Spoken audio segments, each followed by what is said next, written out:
Today, we're here down in London Docklands. We're activating with Rio Ferdinand Foundation. We have 50 students conducting STEM activities based around automotive and motorsports, delivered by personnel working in the industry at the top level. So driven by us, built on community and collective to support the next generation and the current generation, having that safe space as well as opening the doors for the next generation, removing the barriers that we once experienced.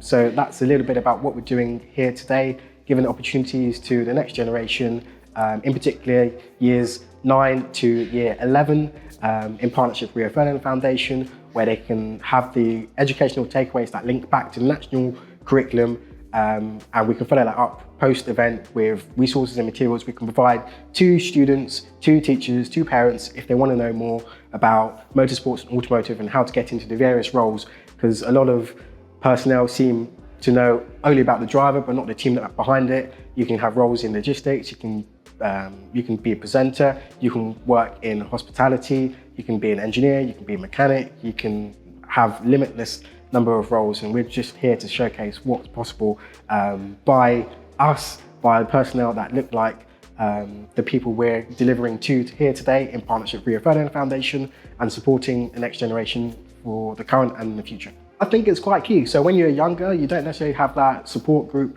around you, especially if you're from a deprived area or less affluent area around the UK.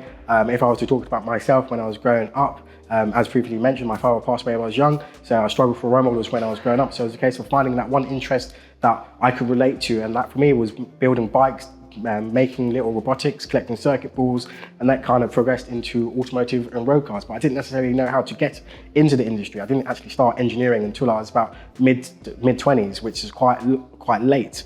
Even despite going to university and doing the courses, it was kind of a case of not knowing what you want to do, where you want to be, figuring out where you want to be, and then making that long-term vision of trying to achieve it 5, 10, 15 years down the line. So what we're trying to do is provide that role models, the relatable people that these young students, the next generation who are interested in STEM and media activities, if they want to progress into the careers, to kind of seek those routes in and have the personnel ready there to kind of showcase they can achieve this role because you have someone to look up to and a real life role model. So yeah, it's just kind of opening the doors, providing that insight, providing that knowledge. And through our network, we're a big collective now. I think we have over about 75 members within our club. Yeah, so Rio Ferdinand Foundation today have provided the schools from areas around London. So we've got the likes of demographic of Peckham, Brixton, South Bank, Lambeth.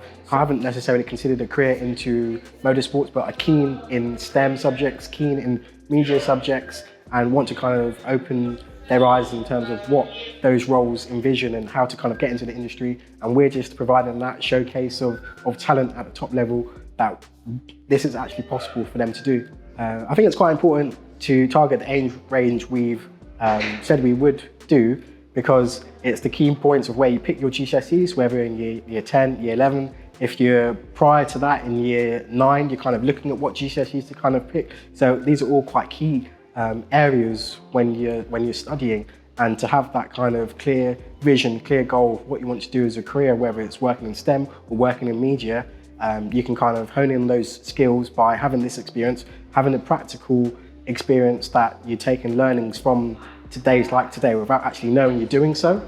So it's quite key for us to do that, provide that knowledge and that information to them so that they can go back and, you know, follow their desires in terms of career, and hopefully if they don't choose to progress into these industries, it will give them better life skills as professionals, whether they want to do an apprenticeship or go to university or be a professional in all walks of life. The main thing I hope students will be taking away from today is learning about the various role models that they have within the industry, learning about Driven by Us, not only as an organisation, but as a club. We embed talent within the industry. We have over 75 members, all working in the industry. We're bringing the next generation up, so helping people seek placements within the industry. We're helping them with their CVs, we're mentoring them behind the scenes. We're having that safe space where if you have any kind of issues, because there will be issues if you haven't experienced them, if you haven't experienced them, just that safe space to kind of talk and confide with your peers and people that relate to you who might have been through the same issues.